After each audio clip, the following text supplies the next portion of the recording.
दिल्ली का जंतर मंतर बुधवार रात को अखाड़े में तब्दील हो गया। यह धरने पर बैठी महिला पहलवानों और उनके समर्थकों की पुलिस से झड़प हो गई। बारिश के बाद पहलवान वहां बेड लगाने का इंतजाम कर रहे थे। आम आदमी पार्टी के नेता सोमनाथ भारती भी बेड लेकर वहां पहुंचे थे। पुलिस ने इसकी इजाजत नहीं दी। पुलिस ने पहलवानों और सोमनाथ भारती को रोका तो दोनों में झड़प हो गई। झड़प में 2 पहलवानों को चोटें भी आई। महिला पहलवान यहाँ 23 अप्रैल से धरने पर है। वो कुश्ती संघ के अध्यक्ष बृजभूषण सिंह की बर्खास्तगी और गिरफ्तारी की मांग कर रहे हैं। मैं लड़कियों को भी धक्का देने लग गया, वो कभी उधर ऐसे करने लगा। फिर हम बोलने लगे कैसे कैसे बदतमीजी कर रहे हो आप ये सब। तो फिर वो अपने वो हाथापाई वो रुका नहीं। तब तक मतलब कोई भी महिला कांस्टेबल वहाँ पे नहीं आई थी, ना उन्होंने बुलाई। झड़प के बाद पुलिस ने कुछ लोगों को हिरासत में भी लिया। महिला पहलवानों के समर्थन में बैठे रेसलर्स अब सरकार को मेडल लौटाने की बात कर रहे हैं। जो अवार्ड भी हैं, जो मेडल भी हमने जीते हैं, वो सभी हम भारत सरकार को वापस लौटा दें। ऐसे धक्का मुक्की गाली गलौज कर रहे हैं, वो उस टाइम पे पुलिस वालों को नहीं दिख रहा कि भाई ये पद्मश्री भी है। धरने पर बैठे पहलवानों को कई राजनीतिक पार्टियों का समर्थन मिल रहा है। कांग्रेस ने महिला पहलवानों के आरोपों को लेकर बीजेपी पर निशाना साध दिया। ये जो हुआ है ये अच्छा नहीं हुआ है। जब रक्षक भक्षक बन जाएं, हाँ, सर, तो किससे हम न्याय की उम्मीद करें? महिला पहलवानों की शिकायत पर बृजभूषण सिंह के खिलाफ 2 एफआईआर दर्ज की गई। इनमें से एक नाबालिग की शिकायत पर पॉक्सो एक्ट के तहत हुई है, लेकिन बृजभूषण की गिरफ्तारी अभी तक नहीं हुई है।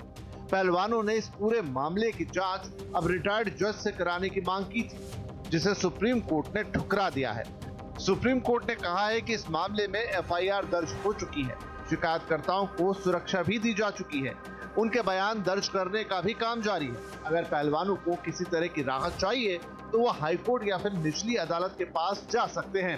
पहलवानों का कहना है कि जब तक बृजभूषण की गिरफ्तारी नहीं हो जाती, उनका प्रदर्शन जारी रहेगा।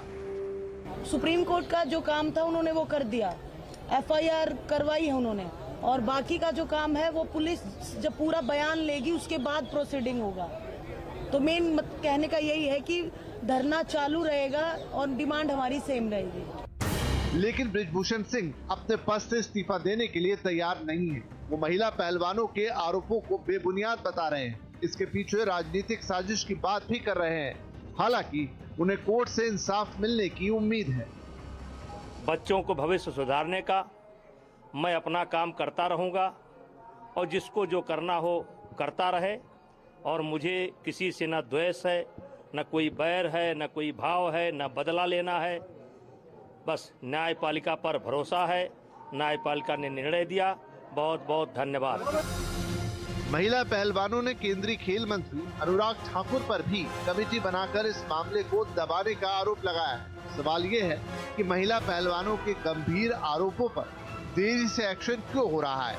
बृजभूषण सिंह बीजेपी के सांसद, क्या अपनी पार्टी के सांसद के प्रति सरकार का रवैया नरम है? क्या ये मामला कुश्ती संघ पर कब्जे की लड़ाई को लेकर, या फिर पहलवानों को कुश्ती संघ के नए नियमों से दिक्कत, जैसा बृजभूषण सिंह दावा कर रहे हैं? इस कहानी का पटाक्षेप क्या हो? तो वाकई बड़ा सवाल है कि आखिर इस कहानी का पटाक्षेप क्या हो। इसमें कौन सा पक्ष सही है और कौन सा पक्ष गलत है? इसमें क्या सिर्फ बृजभूषण सिंह पे लगे आरोपों पर कोई बड़ा एक्शन इसलिए नहीं हो रहा है कि वो बीजेपी के नेता हैं, या फिर जो बृजभूषण सिंह कह रहे हैं कि उन्हें बेवजह फंसाया जा रहा है, उन पर लगाए आरोप गलत हैं? और अगर उन्होंने ये सब कुछ किया तो आज तक उन पर आरोप क्यों नहीं लगे? वो एक घराने की बात कर रहे हैं, एक अखाड़े की बात कर रहे हैं, एक ग्रुप की बात कर रहे हैं और कह रहे हैं कि बच्चे हैं ये पहलवान और राजनीति के चक्कर में आ गए हैं। अब सुप्रीम कोर्ट ने भी कह दिया है कि उन्होंने एफआईआर की मांग को तो मान लिया और करवा दिया, लेकिन इससे आगे अगर कुछ कहना सुनना है तो आपको निचली अदालतों में जाना होगा। तो आखिर ये बात कहाँ पहुंचेगी, कहाँ जाएगी? क्या पहलवान यूं ही धरने पे बैठे रहेंगे, या फिर आगे बृजभूषण सिंह इस्तीफा देंगे? उस पर भी ये कि उनका कार्यकाल तो खत्म होने वाला है। तो वो तमाम चीजें हैं जो कि अब सवालों के घेरे में हैं। तो चलिए आज की चर्चा की शुरुआत करते हैं। हमारे साथ कार्यक्रम में जुड़ रहे हैं वरुण गुर्जर, हमारे साथ कार्यक्रम में जुड़ रहे हैं मुकुल पहलवान, हमारे साथ हैं वकील आभा सिंह और सामाजिक कार्यकर्ता बरखा त्रेहन। आप सभी का बहुत बहुत स्वागत है। तो सबसे पहले हम वरुण आपसे शुरुआत करते हैं कि ब्रजभूषण साहब पर इतने सारे आरोप लग गए अब तक, और अब ये जैसा मैंने कहा कि ये इस समय तो बहुत मुश्किल है कहना कि इसमें कौन सही है और कौन गलत है। सुप्रीम कोर्ट ने भी एक तरह तक तो साथ दे दिया कि भाई हम एफआईआर करवा देते हैं आपकी जो नहीं हुई, लेकिन इसके आगे आपको और कानूनी लड़ाई लड़नी है तो आप जाइए और निचली अदालत में दरवाज़ा खटखटाइए। लेकिन इन सबके बीच एक नैतिक सवाल ये भी उठता है कि जब इतने आरोप लग गए हैं और सब कुछ हुआ है तो ब्रजभूषण जी अगर मान लीजिए बेदाग है, साफ है और अब तो उनका कार्यकाल भी खत्म होने वाला है, अपने पद से इस्तीफा क्यों नहीं दे देते? मुकुल, चलिए आपसे, वरुण नहीं है अभी, मुकुल आप बताएं। ये जी ब्रजभूषण ने सबसे पहले अपना इस्तीफा देना चाहिए था पहले ही, शुरुआत में ही। ये कोई बहुत बड़ी वो नहीं है, जब इल्ज़ाम लगी गया है तो पहले इस्तीफा देते। अभी 500 जो एक्ट लगी है उसमें तो और ज़्यादा इनकी के नाम बनता है। पहले तो गिरफ्तारी बनती है, उसके बाद में के नाम है इन्होंने जो पहलवानों के उसमें जो शुरुआत में पहलवानी को चढ़ाने का जो काम किया था, जब मेडल आया था 2008 में, तो पहलवानी वहाँ से जो चढ़ी थी। उसके बाद में जब एक नेता पहलवानी में घुस जाता है, जो नेता वहाँ पर राजनीति शुरू हो जाती है, इन्होंने अपने जो कॉलेजों में 5-5 करोड़ रुपए के हॉल बनवा रखे हैं वहाँ, और वहाँ पर कोई पहलवानी करने वाला नहीं है। तो सबसे पहले न्याय तो हमारी बेटे को तभी मिलता जब यह इस्तीफा देते, और अभी फिलहाल ये धरने को तोड़ने की कोशिश की जा रही है, तरह तरह की पॉलिटिक्स इसमें के नाम की जा रही है, और कहीं ना कोई चीज़ को जोड़ के नाम है। उसके बाद में जो बच्चे हैं जो मेडल लेकर आए हैं, जो हमारी बेटियां हैं, उनके साथ आपने खुद देखा होगा जो कल रात को क्या हुआ, जो पुलिस ने किया वो ठीक नहीं था। और जो मतलब इल्ज़ाम लगी गया है तो सांसद से थोड़ी के इस्तीफा मांग रहे हैं, फेडरेशन के अध्यक्ष से तो मांग रहे हैं।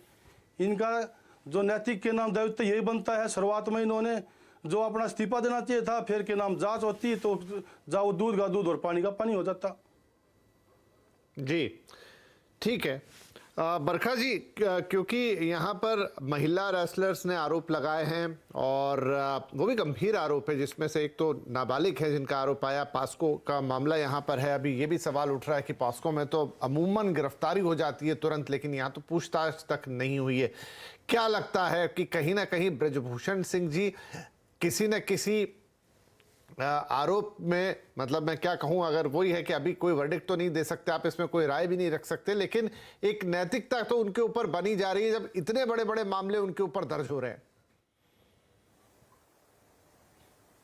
तो आपको शुरुआत से, पहले दिन से, डे 1 से, जब ये प्रोटेस्ट स्टार्ट हुई थी, तभी मैं कह रही थी, और आज दोबारा नहीं, कई सैकड़ों बार ये बात कह चुकी हूँ कि प्रोटेस्ट करना हम सबका हक है, लेकिन अगर सेक्सुअल मॉलेस्टेशन जैसे अगर कोई केस है तो उसके लिए एफआईआर दर्ज होती है, उसके लिए इंटीमेट किया जाता है पुलिस को, जो कि नहीं किया गया। और यहाँ पर जंतर मंतर पे सीधे धरने पे बैठने से और मीडिया के साथ इंटरैक्शन करने से न्याय नहीं मिलता। न्याय मिलना चाहिए बेटियों को, लेकिन उसकी पूरी जांच होनी चाहिए। ये कोई पहला केस नहीं है जहाँ पे जांच की मांग हो रही है। यहाँ इस देश में कितने ही अनगिनत केसेस हैं जहाँ पे एक जांच की मांग की जाती है, लेकिन उसका कोई देश जो है कॉन्स्टिट्यूशन से चलता है।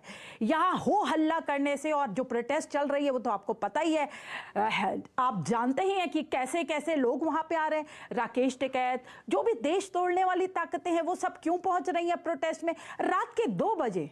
आप देखिए, इमेजिन करिए, स्वाति मालीवाल जी जो वहां पे 2 बजे आ रही है, क्या करने समय है? देश पूरा इस समय एक गौरवान्वित है G20 को लेकर के। इंटरनेशनली लोग हम प्राउड फील कर रहे हैं, लेकिन चूंकि ये प्रोटेस्ट लगातार थमने का नाम ही नहीं ले रही। पहले आरोप था कुछ चंद लड़कियां, आज 1000 लड़कियां तो हैं भी नहीं।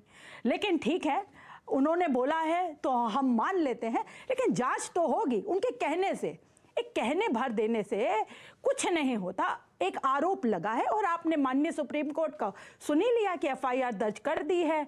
अभी सबके बयान होंगे, तो जो प्रोसीजर है उसको तो फॉलो करना पड़ेगा। आप चाहे कितने भी दिन बैठते रहिए, अब इसको फार्मर्स प्रोटेस्ट का रंग मत दीजिए। आपको सुप्रीम कोर्ट ने जो कहा है उसके हिसाब से आगे बढ़िए, इसे खत्म करिए। देश को शर्मसार होना पड़ रहा है क्योंकि आप लोग तो होची राजनीति खेल रहे हैं। जितने लोग भी आ रहे हैं, चाहे वो भूमनाथ भारती हो, चाहे XYZ, कितने ही नाम हैं जो यहाँ पर आ रहे हैं राजनीतिक रोटियां से। ठीक है, मैं पूछ लेता हूँ। सोमवीर कादियान वहीं बैठे। सोमवीर, आप लोगों का धरना तो एक अलग तरीके का धरना था, ठीक है, ये क्योंकि सारे नेता लोग आ रहे हैं आपके पास और अपना समर्थन दिखा रहे हैं, क्या आपने उन्हें बुलाया या वो खुद ही आ रहे हैं? नहीं, समर्थन करने तो आएंगे जी, स्वतंत्रता है सबकी। हाँ जी, वही सवाल, क्योंकि सब अपना समर्थन बरखा जी कह रहे थे कि ये एक राजनीतिक अखाड़ा बन गया है वहां पे। पीटी उषा भी आएंगे और आप उन्हें मारेंगे। ये रेस्टलेस प्रोटेस्ट है कि लेजेंडरी पीटी उषा, लेजेंडरी वहां पे थोड़ा शोर भी ज्यादा है जहां से वो जुड़े हैं, तो एक बार उन्हें बोलने दीजिए। हाँ, बोलिए सोमवीर। जैसे इन्होंने बोला कि बेड किस लिए आ रहे हैं, कल आपको भी पता है बारिश हुई थी, सभी ये नीचे जो गद्दे जिस पे बैठे हैं ये सभी गीले हो गए थे। क्या बरखा जी आप गीले बेड पे सो सकते हैं क्या, गद्दे पे? इसलिए बेड तो मंगाना पड़ेगा या पूरी रात यहाँ खड़े होके निकालने, दिन में तो बैठे ही रहते हैं। आपने इसे ऐसा उठाया, बेड क्यों आ रहे? ऐसा क्या कोई हथियार थोड़ी लेके आ रहे थे? ये सोने के लिए अपने बेड तो लेके आ रहे थे। ये तख्त वो भी बेड नहीं है, फोल्डिंग है, ये फोल्डिंग तख्त है। ये आपने तो ऐसा एलिगेशन लगा दिया, बेड क्यों आ रहे हैं? ऐसा क्या चीज आ गई भाई? गीले गद्दे पे आप सो के दिखा दीजिए, हम भी सो जाएंगे। नीचे सांप कीड़ा खंडा लिख रहा है।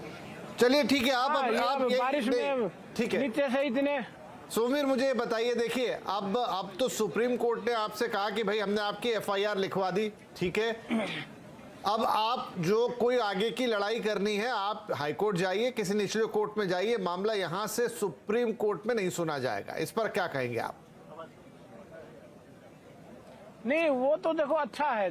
हमारी मांग सबसे पहले क्या थी, जो FIR करवा रहे थे वो नहीं लिख रहे थे। सुप्रीम कोर्ट में इसलिए जाना पड़ा, उन्होंने वो हमारी मांग ली और वो FIR भी हो गई। अब वो बोल रहे हैं कि नीचे कोर्ट में आपका जो ये केस है ये वहां देखेंगे, और उन्होंने लिखित में ये भी दिया है कि अगर वहां भी आपको कोई ये लगे कि आपकी जो बयान वगैरह उस चीज में डील कर रहे हैं, लेट कर रहे हैं, कुछ भी है, तो आप दोबारा से सुप्रीम कोर्ट में आ सकते हैं, ये उन्होंने लिखा। ठीक है, हमारे साथ और दो रेसलर्स हैं, उनसे मैं राय लूंगा, लेकिन उससे पहले मैं एक बार आभा सिंह के पास जाता हूं, जो कि जानी मानी वकील भी हैं, सामाजिक कार्यकर्ता भी हैं। आभा जी, अब जैसे मैंने कहा ना, शायद आप भी इस बात से इत्तेफाक रखेंगे कि अभी ये सारी चीजें हमारे पास खबरों के तौर पर ही हैं। पहलवानों का, खासतौर पे महिला पहलवानों का पक्ष और सामने बृजभूषण शरण का पक्ष। ये कहना बहुत मुश्किल है कि कौन सही है और कौन गलत। अब ठीक है, बृजभूषण एक सांसद भी है, सत्ताधारी पार्टी से आते हैं, पहलवान भी हैं और खेल संघों के अंदर बहुत कुछ चलता है, ये भी हम जानते हैं। लेकिन क्या जो आरोप पहलवान लगा रहे हैं उनकी सत्यता में कितना दम है? और फिर ये भी बात सही है कि अगर इतने सारे पहलवान मिलकर इतने सारे आरोप लगा रहे हैं, एक बार नहीं दूसरी बार धरने पे आ गए, बृजभूषण जी से ये कह के खारिज कर रहे हैं कि राजनीति का शिकार हो गए। देखिए, बिल्कुल जब इन्होंने, इन महिला पहलवानों ने, रेसलर्स ने कंप्लेन की थी सेक्सुअल हैरेसमेंट की, उसी वक्त दिल्ली पुलिस को इनकी कंप्लेन ले लेनी थी, क्योंकि कानून बहुत साफ कहता है कि अगर कोई कॉग्निजेबल ऑफेंस हुआ है तो पुलिस की जवाबदारी बनती है कि आप FIR लिखिए। FIR लिखी नहीं गई, इसलिए सबको संशय हुई कि पुलिस पे क्या दबाव है, क्यों नहीं लिख रही है। लेकिन अब जब ये FIR हो गई है तो ये कहना कि इनको अरेस्ट करो, देखिए आपका तो जो है कानून बड़ा साफ कहता है कि जब तक you are not guilty till you are proven, आप इंक्वायरी तो होने देंगे, इंक्वायरी होने दीजिए, सच्चाई सामने आए। आपको याद है प्रीति जिंटा ने एक बार नेस वाडिया पे मोलेस्टेशन का केस लगाया था और वो वानखेड़े स्टेडियम में लगाया था, क्रिकेट कम में उसमें, और उस वक्त मैं अकेली थी, मैंने कहा था कि ये मोलेस्टेशन नहीं है, एफरे है। तो इंक्वायरी में वही निकला, बाद में प्रीति जिंटा ने आउट ऑफ कोर्ट सेटलमेंट कर लिया। तो ये जो चीजें हैं कि अब वहां पे chief minister, ex chief minister Hooda आके क्यों बैठ गए?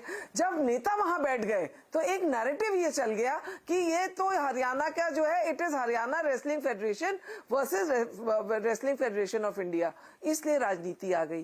तो अब जो है पुलिस को अगर जो है, अगर कड़ाई से वो काम कर दे, और मेरा कहना है अगर इन लड़कियों की कंप्लेंट गलत है तो आप इन पे पर्जरी का केस करिए ना, आपको कौन रोकता है? लेकिन सच्चाई सामने जानना देश की जरूरत है। और सबको मालूम है कि इन सब बॉडीज में काफी कुछ चीजें होती हैं जो सामने नहीं आती। लेकिन बृजभूषण शरण सिंह भी जो कह रहे हैं कि आप पहले इंक्वायरी होने दीजिए, मैं निर्दोष हूं, तो उनको अपना पक्ष रखने का भी अधिकार है। और ये इसलिए राजनेता लोग इसमें दूर हो जाए। दिल्ली पुलिस अपना प्रायोरिटी पे इसकी इंक्वायरी करे। अगर वो क्लीन चिट देती है तो फिर वो, मैं ये कहूंगी, आप क्लीन चिट पे खत्म मत होइए, आप इन महिला रेसलर्स पे झूठी कंप्लेन का केस करिए। लेकिन जब तक सच्चाई सामने नहीं आती, वो जो है इनका जो डिमांड है, अरेस्ट करना नहीं, लेकिन वो उस 1 हफ्ते 10 दिन की छुट्टी जरूर जा सकते हैं, क्योंकि वो उस कुर्सी पे रहेंगे तो इंक्वायरी सही ढंग से नहीं हो सकती। बाकी लोग जो एविडेंसेस देना चाहेंगे, जो विटनेस होंगे, वो डर की वजह से सामने नहीं आएंगे। तो इसलिए जब कोई इंक्वायरी की जाती है तो ये जरूर कहा जाता है कि आप जो है अपने पद से थोड़े दिन छुट्टी चले जाइए, आप इस्तीफा नहीं दे रहे, क्योंकि अब जो है BJP versus Congress, BJP versus आम आदमी पार्टी हो गया है। और ये हमेशा होता है, जब भी महिलाओं के इश्यूज आते हैं तो लोग महिलाओं का एक हथियार बना के अपने फायदे देखते हैं। नहीं तो अगर ये लोग इतने महिलाओं के हक की बात करते तो आज विमेन रिजर्वेशन पार्लियामेंट में हो चुका होता, 14% की जगह हम भी 30-35% होते। तो राजनीतिकरण ना करके मैं चाहूंगी कि सच्चाई सामने आए। कितने पॉस्को, अभी मेरे पास एक मैटर आया, आपको मैं बताऊं, वो बिल्डर जो है वो अपना टेनेंसी खाली कराने गया था, वहां पे उसको जो है पॉस्को का केस लगा दिया गया। तो सच्चाई जानना बहुत जरूरी है। तो आवाज एक छोटा सा सवाल यही कि पॉस्को का जितना हम जानते हैं कि जब केस दर्ज होता है तो उसमें तुरंत कार्रवाई होती है, क्या इस मामले में डिले हो रहे हैं या कुछ और बात है? देखिए, पॉस्को का केस लिखा गया क्योंकि वो बच्ची छोटी है, लेकिन उसके जो फैक्ट्स हैं वो पुलिस को वेरीफाई करना बहुत जरूरी है। ये कहीं नहीं लिखा हुआ है कि जैसे ही कोई कंप्लेन आती है आप जो है, ये जरूर है कि कंप्लेन आती है आप एफआईआर लिखिए, लेकिन एफआईआर लिख के